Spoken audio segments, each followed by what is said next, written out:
Hi guys, welcome back to my channel. I hope you're having a great day so far and welcome to today's video in which we are going to be talking about irreplaceable products. And what I mean by that is these 20 products that I have chosen from my collection are the 20 that if they were discontinued tomorrow or taken, stolen from me in some kind of very niche robbery situation and I could never purchase them again, I would be bereft, okay? These are not products where I just pick up a very similar one. There's something in my collection that basically does the same thing. These are products that cannot be duped, that are a standout for one reason or another, and there is no dupe. There is no similar product that I can just get on with my life and forget the other one. These are irreplaceable. They are unmatched, and without them, I would be very sad, okay? I'd probably be all right, but I'd be a little sad. I'd miss them is what I'm saying.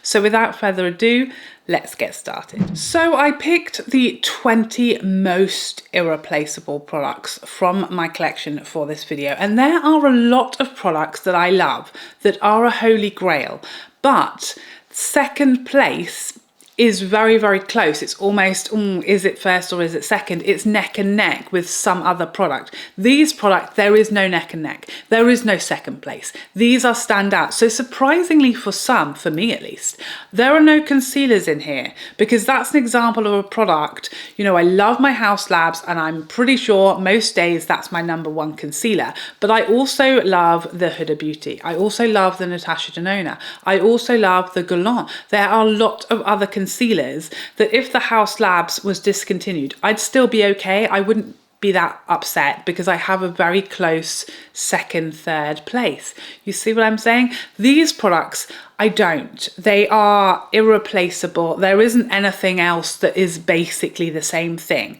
That's how I chose these 20. So we're going to start off, we're going to go in a random order because I'm disorganized today. No other reason than that. But we're starting off with brows, which can be a very boring makeup item, can't it? We're not that excited when a new brow product comes along, but when you find one that is exactly perfect for what you look for, that's pretty exciting. And I've tried a lot of brow products over the years. My eyebrows, my natural eyebrow state is ignorant, okay? It's rude, it's stubborn. Much like their owner. I'm not rude, by the way. I'm just stubborn, is what I meant by that. They will not do as they're told. I have to have a brow lamination every sort of 8-ish weeks. Otherwise, no brow product will do anything whatsoever. I can put whatever brow product I like on my brows. They'll still just go straight back to where they started from. They're very firm. They know what they like and they like to not cooperate. So it's very hard for me. I've tried every brow gel on the market, brow wax, brow pomades, brow whatever you like, and nothing will keep them in place. And then I found the Rare Beauty brow gel. It's so good. It is the only brow gel that will actually keep my brows in place. I think we're at, I just looked up when I was needing to book my next lamination. So we're 6 weeks in now, which means that the lamination has essentially all but gone. And they still will lay my brows down exactly perfect and keep them in place all day long regardless. And no other brow gel has ever done that for my brows. The Benefit one is probably the closest second, but once we get to week 5, 6, 7, it doesn't keep them in place. The Rare Beauty does. She's irreplaceable. Now, another brow product is the Benefit Precisely My Brow Detailer. And this is the only brow pencil I use now. It's just smaller and the perfect amount of giving color without any pressure needed. So really fine hair strokes, really easy to do, and just barely touching. I don't have to, I'm literally using, I'm basically showing the product to my hand, barely touching it at all. And that's how you get those super natural hair strokes. Do you see how fine those are? And that's what I love about this. I love that you have a really nice, bit larger component to hold, a really good spoolie on the end, but it's that product in the middle. It's smaller than any other product I've tried, but it doesn't snap off willy-nilly either. It's firm. It can be, you know, you can really go to town if you want to, but you just barely need any pressure. And I love that it's not smudgy at all, it's crisp, like a lovely biscuit in the morning, you know, or a winter's day. Another little pencil that I'd like to talk about is the Lisa Eldridge Ground Coffee Eyeliner. I've got this on today. This is the liner that made me actually want to start wearing liner, bizarrely, because it's just the perfect brown. It's not a light warm brown, it's a quite rich, deep, hearty brown. Ground coffee is the perfect name for this shade.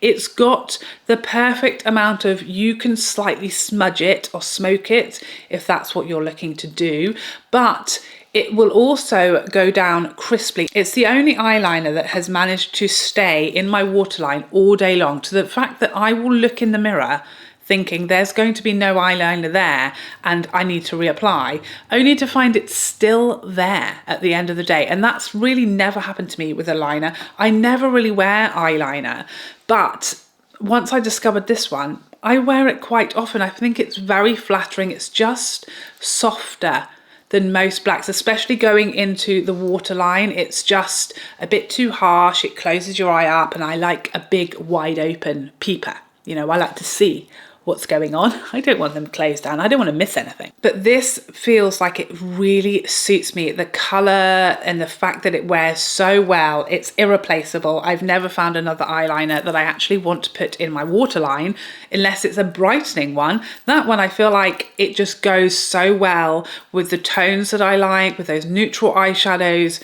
Gorgeous, irreplaceable. Please, Lisa, don't take it away, ever. So while we're on eyes, I guess we may as well stick to this region, this zone, and we're going to go with our first eyeshadow item. I think I've got 4, okay? Seems like a nice little number. Now, first we're going to talk about this one because I know you guys are going to be really cross with me. I've tried to include as few discontinued products that are gone as possible. This is sadly one of those that is gone. This is a 5 palette number 3 from Natasha Denona, and it is one of the greatest mini palettes of all time. And I have many mini palettes that I love that are a sort of more everyday go-to nude, neutral look. This is just the perfect, more colourful palette for me, and I've never been able to find shades like this. It's not only the colours, it's the combination, it's the formulas, it's how, I'm sorry, pardon you. Everything in here is just me to a T. You guys know I don't do colour very often. If I do, it's these sorts of colours, really smoky. This is just the most stunning palette. Whenever I wear this look together, this eyeshadow palette, I've never had so many questions about what I'm wearing, what eyeshadow is that, and it is sadly discontinued. However, these shades are available in a couple of palettes. I think it's one of her massive, the blue green maybe, and then one of them is in another palette. So that's really annoying because you'd have to spend about £300 to get these 5 shadows. I wish she'd bring it back. So many people love it. It's stunning. And I just have never found anything that's so beautiful and different and eye-catching, but wearable for my comfort zone at the same time. I don't know if you want a close-up. Maybe you just want me to stop talking about this because it's gone, but there's one anyway. And these shadows, I mean, they feel so creamy and buttery. And I've actually had this palette for years now, and it really shows no signs of like calming down and stopping working. For sure, the expiry date of this was many moons ago, but I don't care. Because it's still performing brilliantly. It doesn't smell weird, it doesn't look weird, it doesn't feel weird, it still feels divine. Please bring it back, Natasha. We don't want to have to spend £250 to get 5 shadows that we actually would love to use. It's the best 5 pan she's ever done, in my opinion, my humble opinion. But we are moving on to eyeshadow products that are readily available. So you can all stop praying on my downfall, you little rascals. Of course, we have to talk about my favorite mothership from Pat McGrath. This is, of course, Mothership X, Mothership 10, whichever you'd prefer. She has a third name. What is it? Moonlit Seduction. We might as well use them all, you know, pick your favorite. This is just my all-time favorite eyeshadow palette. It's Pat McGrath Intensity and Shimmer and Delight, but in like my favorite tones. Look at these flipping shimmers. I absolutely adore this palette. It's full on impact, but it's made for me with the shadows and the combinations. It just gives me so much joy to use this. She's so stunning and beautiful. I get endless amounts of enjoyment out of it. And that is one that if you took that one away, I don't know what I do. Anytime I want to go like all in with my eyeshadow, if I'm going on a special occasion, that's the eyeshadow palette that that's the eyeshadow palette that I will use, because it's special and it looks special and it gives you the wow factor, but I still feel like me. I still feel like it's my colours and it's my comfort zone, and no other eyeshadow palette does that for me to that degree. It's just stunning. Another little standout eyeshadow palette that is irreplaceable, untouchable, there's nothing quite like it, is Lisa Eldridge's Sorcery palette. Again, very colourful palette for little old me. You know I'm boring typically.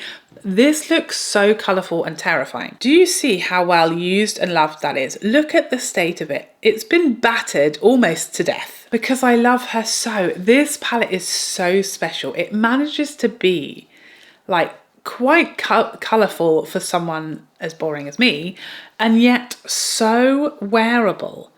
And the shimmers are so pretty. This is a palette that whenever I wear this on my eyes, people aren't asking me what you're wearing. They're telling me that's Sorcery, isn't it? You just know, you take a look at these shadows and you know that's Sorcery. It's so distinctive. It's so pretty. It really is like one where if you're wearing these shimmers, these shadows, you're going to be stopped in the street and asked, what is your eyeshadow? I love your eyeshadow, it's stunning. I always get compliments whenever I wear this eyeshadow palette because it's so special. It's so pretty and it looks scary to someone as boring as me, but I absolutely love wearing it. The shimmers, everything is so flattering, and there are so many one and done shadows in here. I absolutely love using this shade here, this sort of Reflect. What is its proper name to help you out? It's Mercurial. So sorry about that. I just love wearing that shadow all over the eye, blended into the crease a little bit, and it's the most pretty, stunning, but wearable shimmer ever. Lisa can do eyeshadows like nobody else, especially for mature skin. They're just so flattering and more smooth than a lot of shimmers from Pat McGrath and Natasha Denona. But this palette is truly special. Lisa, as we know, is so clever with colours and tones, and she's just really knocked it out of the park with that one. I don't know what I would do if that disappeared and was never replaced. I'd be bereft. And finally, another little eyeshadow item, product, thing that is again readily available is one of Lisa's new liquid silks. This whole formula, to be honest, could be in this video, but I've just chosen this shade in particular because I think it's the shade that is the most unique to the collection. This formula I think is very special, very unique, and there is nothing like it. I've never tried anything like this before that can be the most perfect eyeshadow primer, but can also be the most perfect one and done shadow that just has the silkiest, silk is the perfect name for this formula. It's the silkiest texture. It is so smooth.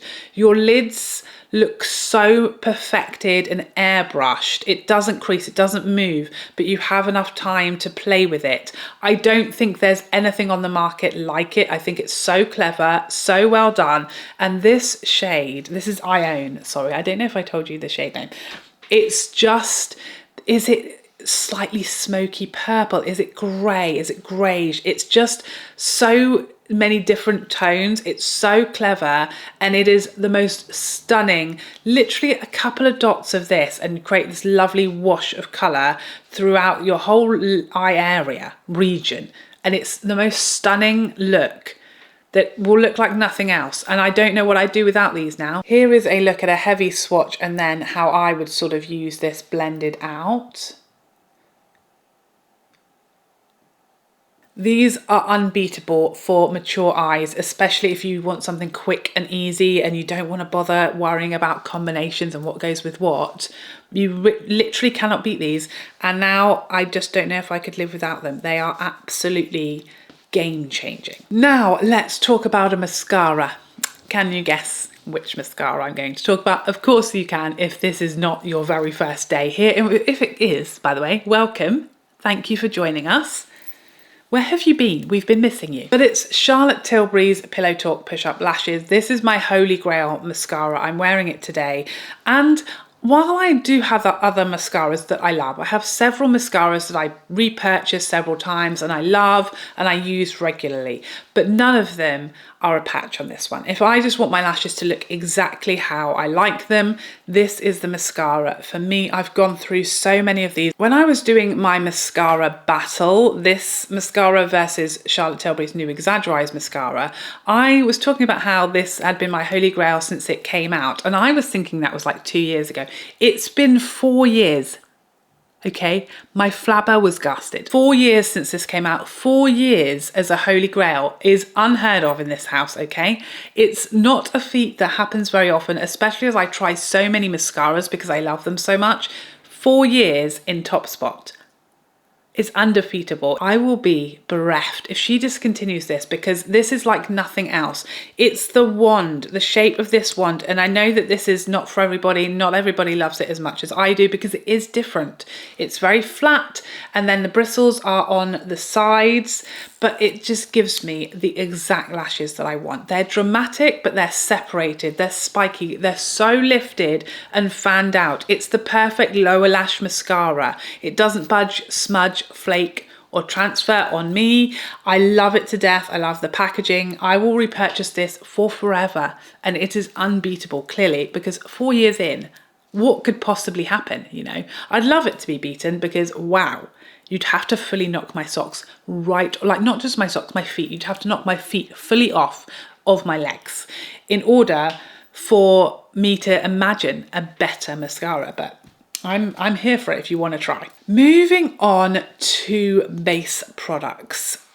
It's the Tom Ford Soft Matte Primer. I don't use another primer. I've tried many. Some are, you know, also usable. And I like some other primers. I like the Tatcha Silk Canvas, both versions. I like the other Tom Ford primer, the Shade and Illuminate primer, I think it's called. I like that one. There are lots of primers I like, but none that I love and trust with my life as much as the Tom Ford Soft Matte. Again, this might be my 4th one of these. That's how many times I've repurchased and used the entire thing until it is empty. And then I know I'm repurchasing it. There's no question. It's just exactly what I want from a primer. So smoothing, a flawless canvas for your makeup to go on top of. It helps everything stay put throughout the day. It's never fallen out with the foundation, okay? I've never had an issue with the foundation, even if, although this is a silicone-y primer, even using a water-based foundation works with it. It's just never had a problem with any SPF or skincare underneath it either. It works beautifully with everything I've ever tried. Everything just looks better when I have that on underneath.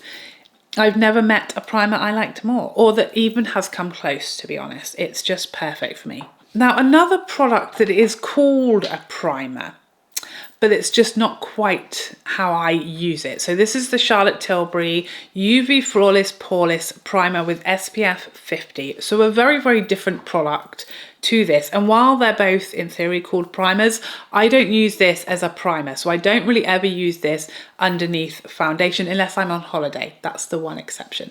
But this for me is a base product. I used this before the tanning drops came along. I just used this on its own. If I'm just nipping to the shops or I'm going to the cinema, I don't want to put makeup on necessarily, but I just want A, some SPF, and B, something that's just going to slightly tone down the redness, give me a bit of a glow to the skin, keep my skin hydrated while I'm out and about. This is what I use every single time. And now I've got the tanning drops. Anytime that I am going makeup free, I use this mixed with the tanning drops, and then it gives me all of those benefits I previously mentioned, plus it matches my face and body, so my face isn't 10 shades lighter than my body. It really even more so comes into its own in the summer for all of those reasons. It's so hydrating. It gives this gorgeous glow to the skin, and it really does just take the edge off of my redness if it's flaring up, and just tones everything down and makes me look fresh and healthy and like my skin is just all evened out. It hasn't got coverage as such. It's just more of a sort of evening out, color correcting more so type of effect, but I love it. There's nothing else like it that does all of the things that that primer does. I'm obsessed with it. And now for foundations. I have two foundations, both I'm obsessed with for different reasons. Both have different reasons why they are irreplaceable in my collection. Let's start off with the most obvious. Of course, it's the Tom Ford Shade and Illuminate foundation. And like the Charlotte Tilbury mascara, this has been my holy grail foundation since it came out. It's been years. I've repurchased it multiple times in multiple shades, even though it's so expensive. Although I will say I never pay full price for it. You know me. I wait for a deal. It's just my perfect dream holy grail match to everything I look for. It's got the perfect amount of coverage, and it also is not only a perfect medium coverage, but more so than any other medium coverage foundation I've ever met. It tones down and evens out my complexion with barely any coverage to it. So I can use a really light layer of this and it somehow magically evens out my redness, my discoloration, my rosacea, my melasma perfectly, but without it relying on just a really heavy amount of coverage and covering over it. It just evens everything out stunningly. It has the most perfect lit from within natural glow finish, and it wears unbelievably well. I also have very, very nice natural undertone shade matches both winter and summer.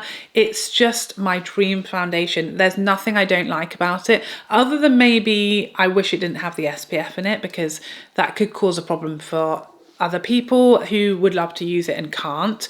And also I wouldn't use this as an evening foundation because with all of that SPF in it, it's risky for bounce back, flashback, if there's going to be flash photography.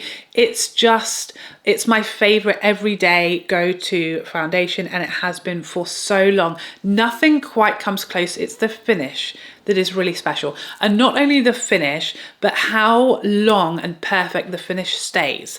It's perfect when it first goes on, and it's perfect at the end of the day. It's not one that gets glowier and glowier. It's not one that takes a while to sink in. It's one that goes on perfectly and stays perfect until I take it off. It's absolutely my dream foundation. The second foundation I want to talk about, which is also from Tom Ford. Clearly he makes a foundation that I can get on board with, but it's a very different beast, and it's also a very different foundation for me because you know how much I love the glow, but this is the Tom Ford Soft Matte Architecture foundation. And while this is a more natural soft matte, it's not a flat, dry, heavy looking matte at all, it is more matte than my typical go-to preference for a foundation, much more matte than the shade Illuminate, and more matte than I typically like a foundation. However, this may not be in my top 3 or 4 foundations because it's not glowy enough for me for every day. But what is very special about this foundation is specific times when I want to use this. If I want to look flawless, full coverage, full glam beat, but I want it to wear through a tsunami, through a monsoon, through all of the seasons in one day, which is a very frequent occurrence in these parts, okay? Humid, hot, then lashing with rain. This is going to stay perfect, whatever life throws at it. I might cry, I might touch my face, maybe I'm experiencing some hay fever and then some rain, because all of those things happen in one day here very often, okay? And this has never let me down. It shocks me how well this wears. It looks flawless, regardless of if you're sweating, if it's humid, if it's humid, if it's hot, if it's cold, if it's raining, if it's snowing, whatever happens, this is going to still be immaculate at the end of the day when I come to remove it. And for that reason, it is irreplaceable, because no foundation I've ever tried has that same power. So for that reason, anytime where I want to look flawless and I know it's going to be a trying, long, testing day and I don't want to look a mess by the end of it, this foundation can't be beaten. It can't be touched. It is indestructible. And now let's talk about the setting spray, the only setting spray that I have ever been wowed by, that I've ever really wanted to repurchase and use frequently. It's the Charlotte Tilbury Flawless Setting Spray. This is the only setting spray I've ever found that really does what it says, what it promises to do. If I lock my makeup down with this, even if I'm not using this bad boy, because this doesn't need it, but if I'm using this setting spray, I know I'm getting a good few hours more of flawless makeup. The spray is delightfully light. It barely feels like, sometimes I think, did that actually reach my face? Because you can't even feel it. The spray is so light and airy, it's never going to mess up your makeup, but it sets it like a dream. And again, if I am like, oh, I don't know if my makeup's going to hold up today, it's going to be a long day, I use this, I know I've got a much better chance, especially on holiday. I always take it with me. It stops anything getting too shiny. It is amazing. The only setting spray I've ever actually trusted and believed in, and believed it actually works, because I've seen it. I've seen the evidence with my own eyeballs. And now for cheek products. Again, we've got a discontinued item. Okay, so I'm so sorry about it. It's the Marc Jacobs Omega Bronzer. This is the shade Tantastic, which is my favorite. Do you see what's happened here? Okay, I'm clinging on to the edge of humanity for this bronzer. I know we've been told it's going to be coming back, but I highly doubt this will be exactly the same. I think they've got a new owner. So even if it does come back and we've been waiting a long time, who knows, maybe that's not happening. If it does come back, I'm not sure it's going to be exactly the same. This bronzer, it's just it. It's so soft. It's so natural. It just has the most perfect texture and shade and finish. Do you see how barely there natural that is? On my summer skin tone, this is barely usable, but on my winter skin tone, you can't beat this. It's so silky and smooth and stunning, and it's the shade of it. And while it is a matte bronzer, which, you know, I like a bit of a glow, it is so natural and heavenly. The scent of it is just perfect. It's so easy to use. It's just completely idiot and foolproof and heavy-handed proof. I just have never met such a special little number. This is 25 grams of product. And do you see the whooper of a hole that I have made? Okay, that says it all, really. I'm clinging on to it. It's years and years old. In theory, it's years past its use by date, past its best, but I can't let her go because it is gone. So if that makes you feel any better, that I too cannot replace this and I'm almost out. I'm scared of using it because of it could be its last day any day now. But alas, she has gone. As has this next product. Again, I know I can feel your venom and your wrath through the lens, okay? But we're going to talk about Chanel's Reve de Camelia, and we're going to talk about it with good reasons, okay? My heart's in the right place. It's a warning that the next time Chanel releases a highlight such as this, and it's limited edition, get it if you can, because this highlighter is so special, and it's hard for a highlighter to be special in 2024. We've got so many of them, and so many of them are very similar. You know, they're a highlighter, they're probably a champagne colour if you're around my skin tone. Maybe they have more of an opal tone. That seems to be, you know, a common tone around a medium skin tone these days. The special thing about this that sets it apart from all other highlighters is not the beautiful Camelia flower on there, which now looks more like, I don't know, a squashed ladybird, perhaps? If you squint, maybe. It's the completely almost sheer base. That's what it is. I can use this highlighter in the depths of summer or in the heart of winter, and it will work on my skin tone, and it will melt seamlessly into my face as if it was just part of it. It's so natural, but at the same time glossy looking. It looks like a cream on the skin, yet it's a powder. It's seamless. It's so natural. You never have a cast. You never have something that looks like it's sitting on top of the skin or it's fighting with your skin tone. It's just an absolute delight. I know you've seen it before, but close up, it's like there's nothing on my hand when blended in. It's just like my hand is suddenly delightfully pretty. It's just gorgeous. I've used it to death. It's battered and bruised, and I will continue to use it because it's gone seemingly forever.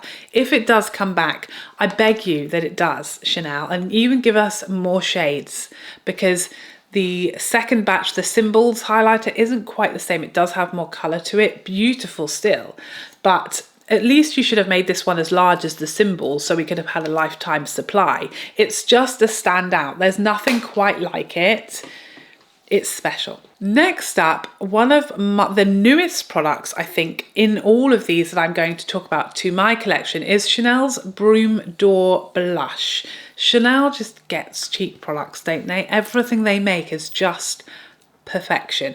And this blush, I mean, I've been talking about Chanel's Elegance for years, and then I discovered this blush, and the difference is this is just a hair deeper. So on my summer skin tone, I can still use this. At the moment, Chanel Elegance is basically the same color as my skin tone, so it doesn't show up on me enough.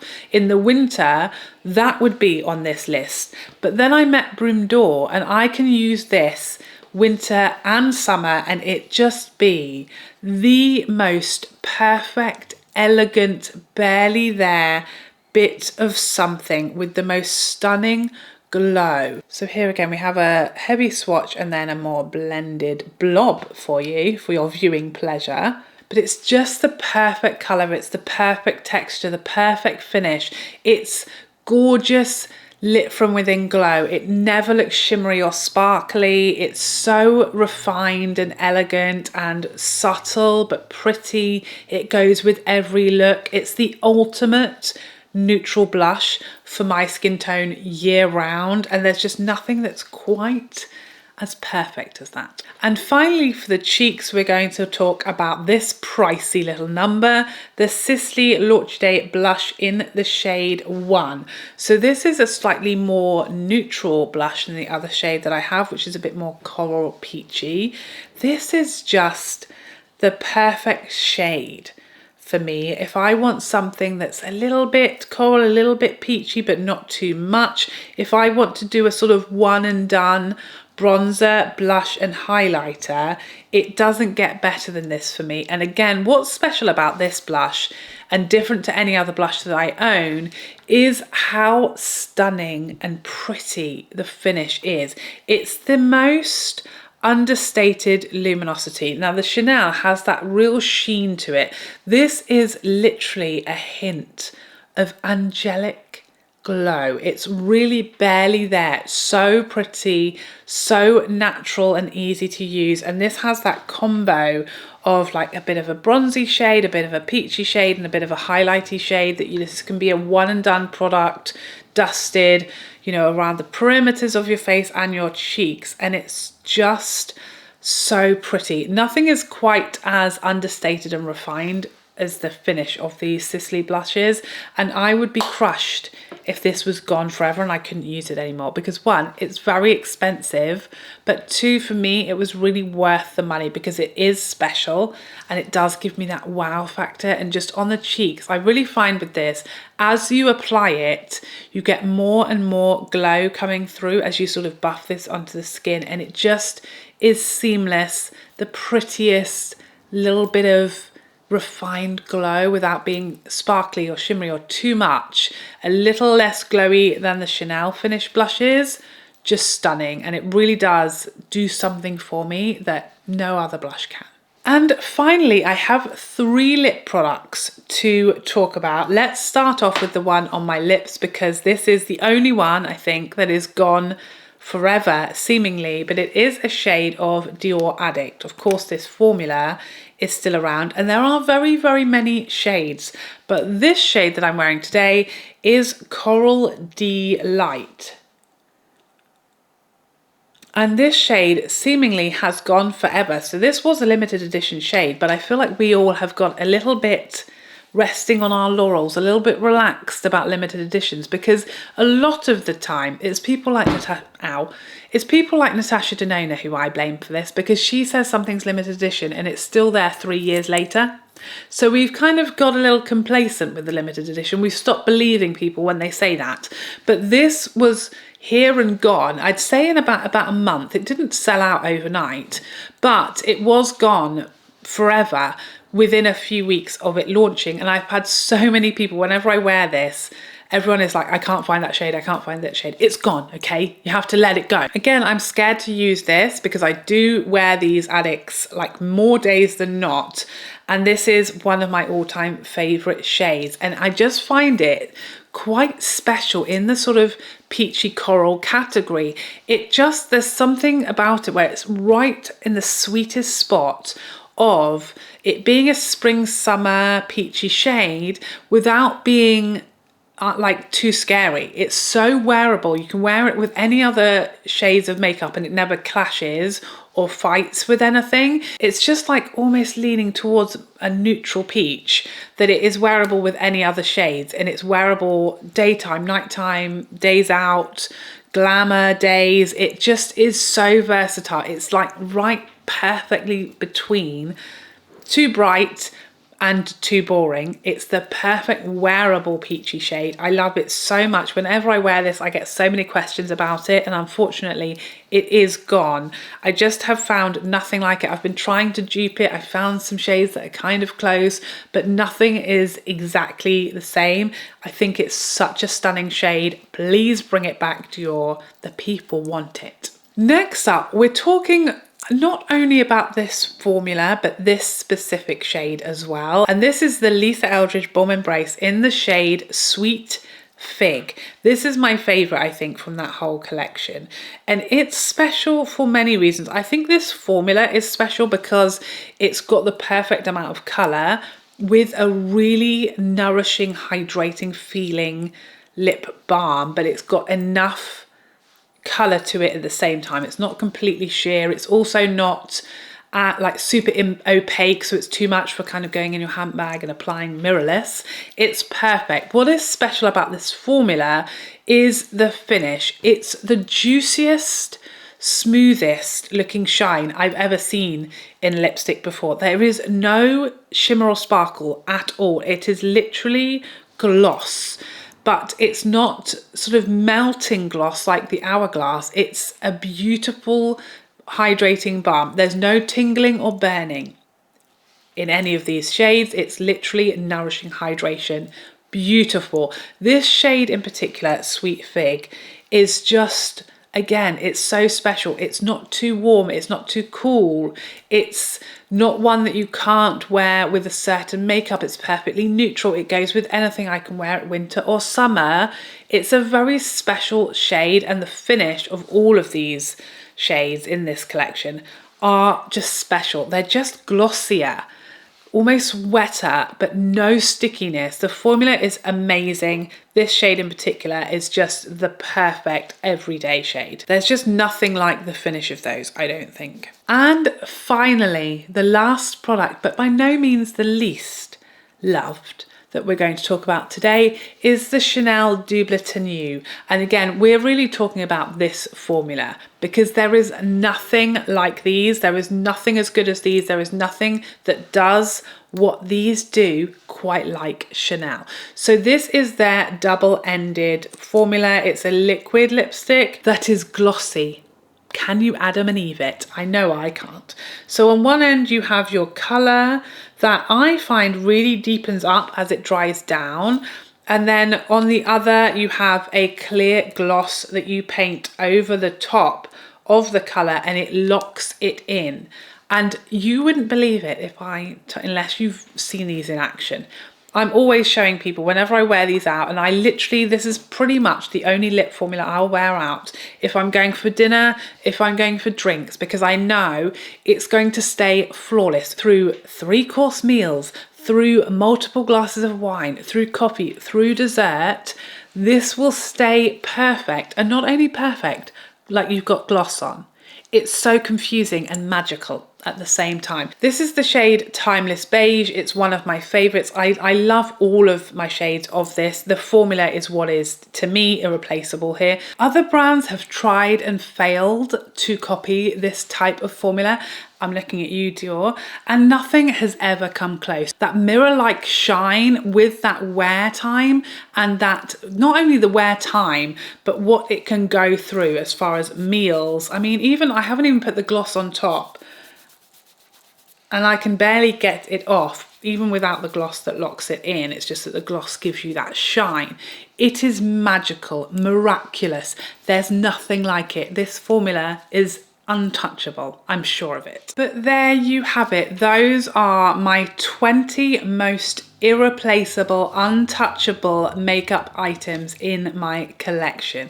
Please let me know, what are yours? What makeup products, makeup items could you never see being replaced? There's nothing that touches them. They're head and shoulders above their nearest competitor. Please let me know in the comment section down below. But thank you so much for joining me today. I hope you enjoyed this video and found it helpful, and I would love to see you in the next one. Otherwise, take care for now. Bye bye bye bye bye.